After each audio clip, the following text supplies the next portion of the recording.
A Reuters source says Donald Trump's presidential transition team is preparing for the U.S. to withdraw from the World Health Organization.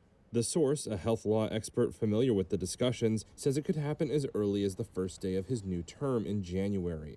The Financial Times was the first to report the plan. Trump's transition team did not immediately respond to a Reuters request for comment. The move would align with Trump's long-standing criticism of the UN Health Agency. It would also significantly shift U.S. global health policy and isolate Washington from international pandemic efforts.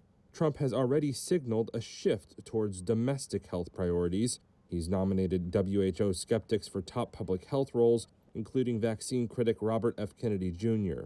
Trump's initial attempt to lead the WHO in 2020 was reversed by President Joe Biden, who rejoined the organization. The president-elect has argued that the agency failed to hold China accountable for the early spread of COVID-19. He's also repeatedly called the WHO a puppet of Beijing and vowed to redirect U.S. contributions to domestic health initiatives. They're literally a pipe organ for China. That's the way I view it. So we're seeing and we're looking and we're watching.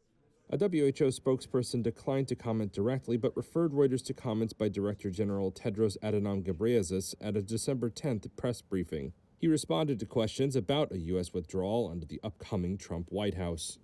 We're ready to work together, and I believe, the U.S. leaders understand that, the U.S. cannot be safe unless the rest of the world is safe.